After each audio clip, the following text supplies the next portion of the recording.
Hello, কি অবস্থা সবার? গত ক্লাসে আমরা দেখেছিলাম যে ডু অথবা ডাজ ব্যবহার করে আমরা কিভাবে প্রশ্ন করতে পারি। আজকে আমরা দেখব যে ডাব্লিউএস কোশ্চেন ব্যবহার করে কিভাবে আমরা প্রশ্ন করতে পারি। তো ডু অথবা ডাজ দ্বারা আমরা প্রশ্ন কখন করি, যে আমি একটা জিনিস শিওর হওয়ার জন্য যে আসলেই সে এটা করে কি করে না, এটা খায় কি খায় না, এরকম। হ্যাঁ অথবা না দ্বারা উত্তর যেগুলোতে আমরা পাই শুধু সেগুলো জানার জন্য আমরা কি করি, ডু অথবা ডাজ ব্যবহার করি। কিন্তু অনেক সময় আছে যে এরকম এইরকম হ্যাঁ অথবা না আমাদের খুব বেশি ব্যবহার করতে হয় না, কিন্তু ম্যাক্সিমাম আমাদের ডু অথবা ডাজ ব্যবহার না করে এই হোয়াট ডাব্লিউএস কোশ্চেনগুলো আমাদের হোয়াট হাউ হোয়েন হুইচ এগুলো ব্যবহার করতে হয়। তো এখানে দেখেন হোয়াট অর্থ কি, হোয়েন কখন, হোয়ার কোথায়, হুইচ কোনটি, হুজ কার, হাউ কীভাবে, হাউ মেনি কতগুলো, হাউ অফেন কত ঘন ঘন, হাউ মাচ কত। তো এই ওয়ার্ডগুলো দিয়ে আমরা কীভাবে প্রশ্ন করতে পারি আজকে আমরা এটাই শিখব। যেমন ডু আই ইট রাইস, এটা দ্বারা কি বোঝায় যে আমি কি ভাত খাই কি খাই না সেটা। এর উত্তর কি হতে পারে, হ্যাঁ অথবা না। তো এখন আমরা যে কোনো প্রশ্নই করি না এখন আমাদের প্রেজেন্ট ইনডিফিনিট টেন্সের ক্ষেত্রে এই ডুটা ব্যবহার করতেই হবে, ডু অথবা ডাজ ব্যবহার করতে হবে। এখন এই প্রশ্নটা আমি হোয়াট দ্বারা করলে তখন কি হবে, যে হোয়াট ডু আই ইট, তখন কিন্তু আর রাইসটার প্রশ্নতে আর আসছে না। কারণ কি, আমার এই উত্তরে তখন আসবে কি, তখন উত্তরে আসবে হচ্ছে এই রাইসটা, মানে এই হোয়াটটা হচ্ছে এই রাইসটাকে বোঝানোর জন্য আমরা এই হোয়াটটা ব্যবহার করি। আমরা এখন এখানে এই রাইসের বদলে এখানে যে কোনো কিছু ধরে আপনারা প্রশ্ন করতে পারেন। যেমন হোয়াট ডু ইউ ইট, তুমি কি খাও। সে ওই সময় ভাত নাও খাইতে পারে, সে রুটি খাইতে পারে বা কেক খাইতে পারে, বিস্কিট খাইতে পারে। তো সেই সকল ক্ষেত্রে যেমন দূর থেকে আপনি দেখছেন যে আসলে সে কী খাচ্ছে বোঝা যাচ্ছে না, যে হোয়াট ডু ইউ ইট, আপনি কী খান বা তুমি কী খাও, তখন সে উত্তর দিতে পারে কি, I eat rice, I eat banana, I eat Apple, এইরকম সে উত্তর দিতে পারে। তো আমরা আসলে কি বুঝলাম, হোয়াট দ্বারা আসলে সেই সমস্ত প্রশ্ন করব যেটার উত্তরে সে কোনো একটা জিনিসের নাম বলবে। এই হলো বিষয়। এখন আসা যাক, তাহলে আমাদের এই ডু অথবা ডাজ সবসময় লাগবে। যেমন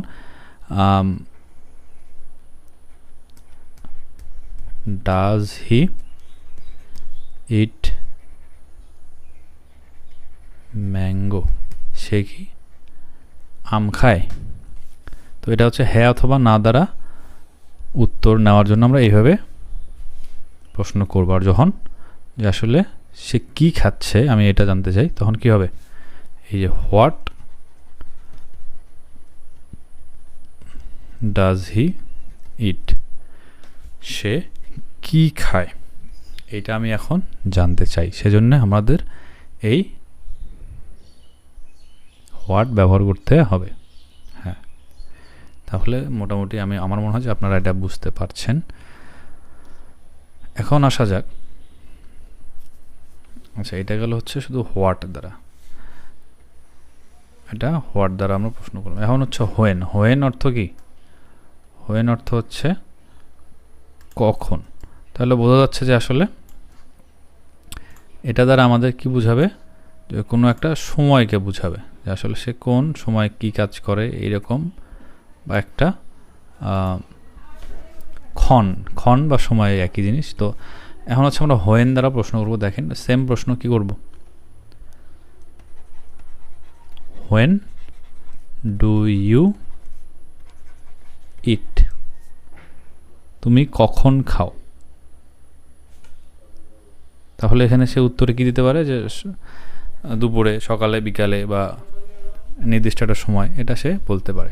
তাহলে হোয়েন দ্বারা আমরা প্রশ্ন করব কি, যখন কোনো সময়কে বুঝাবে বা কোনো একটা ঘটনার বিস্তারিত যখন সেই সময়টাকে বলতে যাবে, তখন ওই সময়টাকে বোঝানোর জন্য আমরা হোয়েন ব্যবহার করতে পারি। এখন হচ্ছে যেমন when do you go to school, এর অর্থ কি দাঁড়ায়, তুমি কখন স্কুলে যাও। তাহলে হোয়েন দ্বারা আমাদের কি বুঝাবে, সময়। তাহলে হোয়েন আমরা ব্যবহার করব কখন, সময়টাকে জানার জন্য, সময় বলতে যেমন সকাল বিকাল এরকমও বোঝাতে পারে, এটাও একটা সময়, যে কি সকালের সময় বা বিকেলের সময় এরকম। এখন আসা যাক, আচ্ছা এখন ওই যে ডু অথবা ডাজটা আমাদের থার্ড পারসন সিঙ্গুলারের ক্ষেত্রে ব্যবহার করতে হবে, যেমন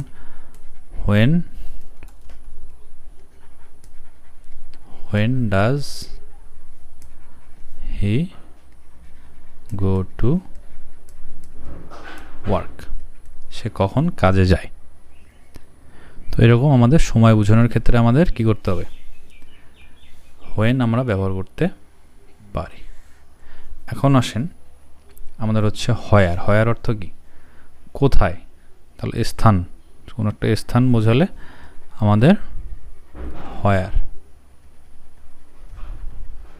স্থানকে বোঝানোর জন্য আমাদের হয়ার আমরা ব্যবহার করি। যেমন কি হোয়ার ডু ইউ গো, আমি জানতে যাচ্ছি যে সে কোন স্থানে যাচ্ছে বা কোথায় যাচ্ছে, তাহলে where do you go, same এরকম where does she go, same এরকম হোয়ার ডু দে গো। যদি এরকম হয় যে তারা কোথায় খেলে, যে খেলাধুলা কোথায় করে আমি এটা জানতে চাচ্ছি, তাহলে সেই ক্ষেত্রে কি হবে, হায়ার ডু দে প্লে।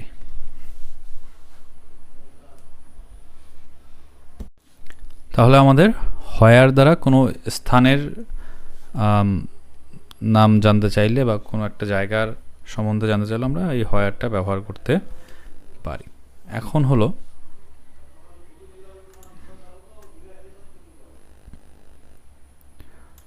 আসেন সেটা হলো হুজ অর্থ কার।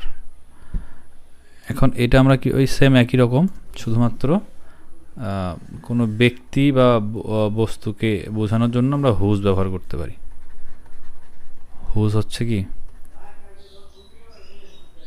ব্যক্তির ক্ষেত্রে, ব্যক্তিকে বোঝানোর জন্য, যেমন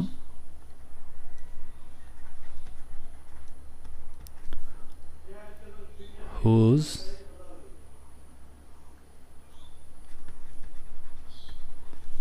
ফোন ইজ দিস, এই ফোনটি কার।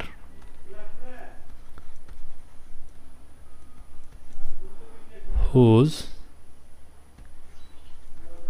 কার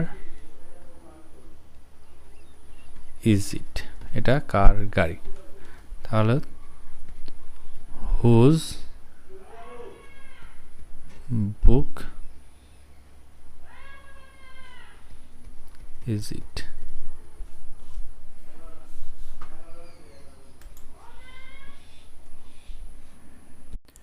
তাহলে আমরা বুঝতে পারলাম যে হুজ দ্বারা প্রশ্ন করতে গেলে আমাদের দেখুন এই যে ইজ দিস ইজ ইট এরকম শেষে ব্যবহার করতে হবে। এটা কার বই, এটা কার গাড়ি, এটা কার মোবাইল বা ফোন। তো এই সকল ক্ষেত্রে আমাদের মানে মানুষ ব্যক্তিকে বোঝানোর জন্য আমাদের হুজ আমরা ব্যবহার করতে পারি। এখন আসেন হাউটা কি, হাউটা হচ্ছে হাউ অর্থ হচ্ছে কি কিভাবে। তো হাউ আমরা ব্যবহার করতে পারি যখন,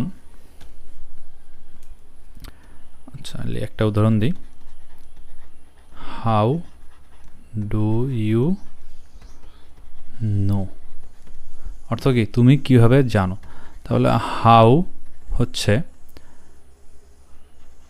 কোনো ধরন বুঝালে, ধরন মানে কি যে সেটা কীভাবে করতে পারে বা কীভাবে করে, কীভাবে সে এই কাজগুলো করে, এরকম যদি বোঝায় যে হাউ ডু ইউ নো, তুমি কীভাবে জানো, যে এটা সে এই ধরনটা কি, যে সে কীভাবে জানে, এইটা জানার জন্য আমার হাউ ব্যবহার করতে হবে। আরও আসেন হাউ ডাজ হি গো, সে কীভাবে যায়, সে এই যাওয়ার ধরনটা কি, সে হেঁটে হেঁটে যায় নাকি সে বাসে যায় নাকি সে সিএনজিতে যায়, এইটা জানার জন্য আমার কি করতে হবে, এই হাউ কথাটা ব্যবহার করতে হবে। হাউ ডাজ হি গো, সে কীভাবে যায়। তাহলে how do I do it, আমি এটা কিভাবে করতে পারি বা করি, আমি এটা কিভাবে করি।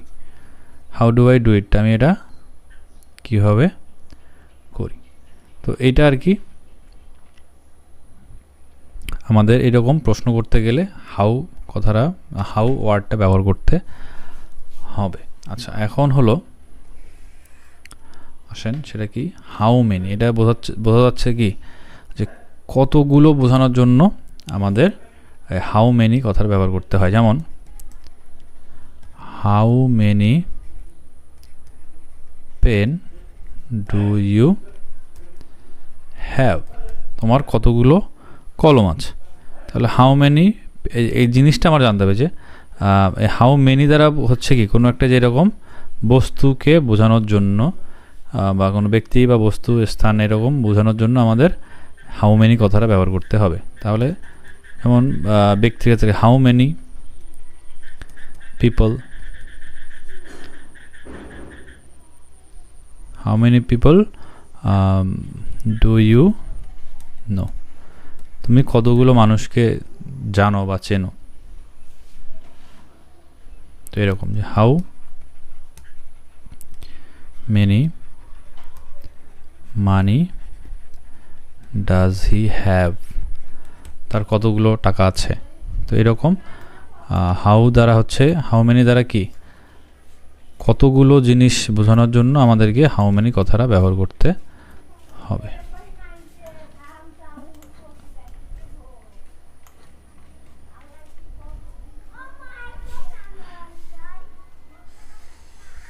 এখন হলো হাউ অফেন, হাউ অফেন অর্থ কি কত ঘন ঘন। তাহলে এখন দেখুন, তাহলে দেখেন হাউ অফেন অথবা অফটেন বলে অনেকে, এটা যেরকমই বলেন অসুবিধা নেই। How often do you eat, তুমি কত ঘন ঘন খাও। তারপরে কি how often does he read, সে কত ঘন ঘন পড়ে। How often does she cook, সে কত ঘন ঘন রান্না করে। How often do you watch TV, তুমি কত ঘন ঘন টিভি দেখো। তো এই সকল ক্ষেত্রে আমাদের হাউ অফেন কথাটা ব্যবহার করা হয়। আর লাস্টলি আমাদের আজকের ক্লাসটা করে শেষ করে দেবো। আজকের ক্লাসে একটু বড় হতে পারে বা মনে হতে পারে, অবশ্যই বড় হয়ে গেছে অলরেডি। এখন যেহেতু আমাদের ইম্পর্ট্যান্ট ক্লাস সবগুলোই এখন, তো বড় হলেও কিছু করার নেই। আপনারা যদি একটু বিরক্ত মনে করেন তাহলে আপনারা 5 মিনিট করে কেটে কেটে, মানে 5 মিনিট এখন দেখলেন, পরে আবার 5 মিনিট দেখবেন, এরকম করে দেখতে পারেন। আচ্ছা, হাউ মাচ বলতে হচ্ছে কত, মানে জিনিসটা দাম বোঝানো যেতে পারে বা পরিমাণ, পরিমাণ। হাউ মাচ এখানে হচ্ছে পরিমাণ, পরিমাণ বোঝানোর জন্য। যেমন how much do you read, তুমি কত পড়ো বা কি পরিমাণ পড়ো। এর সময়টা এখানে সময় বোঝানো যেতে পারে, সময়ের পরিমাণটা সে জানতে পারে। আচ্ছা, এখানে সময় বোঝানোর জন্য আমরা এখানে টাইম ব্যবহার করতে পারি। How much time do you read, তুমি কত সময় ধরে পড়ো। তারপর হচ্ছে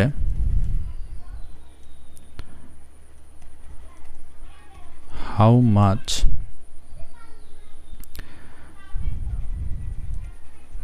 মানি ডু ইউ হ্যাভ, তোমার কি পরিমাণ টাকা আছে। তো এরকম পরিমাণ বোঝানোর জন্য আমাদের হাউ মাচ কথাটা আমরা ব্যবহার করতে পারি। হাউ মাচ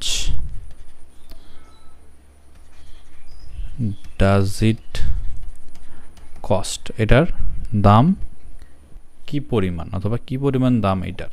এরকম আমাদের প্রেজেন্ট টেন্সের ক্ষেত্রে ডাব্লিউএস কোশ্চেন আমরা এইভাবে ব্যবহার করতে পারি। তো আজকের ক্লাসটা এই পর্যন্ত ছিল। আর এইটার পিডিএফ ফাইল আপনারা নিতে চান আমাদের সাথে অবশ্যই যোগাযোগ করবেন, আর কমেন্টে আপনাদের মতামত জানাতে পারেন ক্লাসগুলো কেমন লাগে বা কেমন ইমপ্রুভমেন্ট আমার করতে হবে। তো আজকের ক্লাসটা এই পর্যন্ত ছিল। সবাই ভালো থাকবেন, আবার নেক্সট ক্লাসে দেখা হচ্ছে বা কথা হচ্ছে।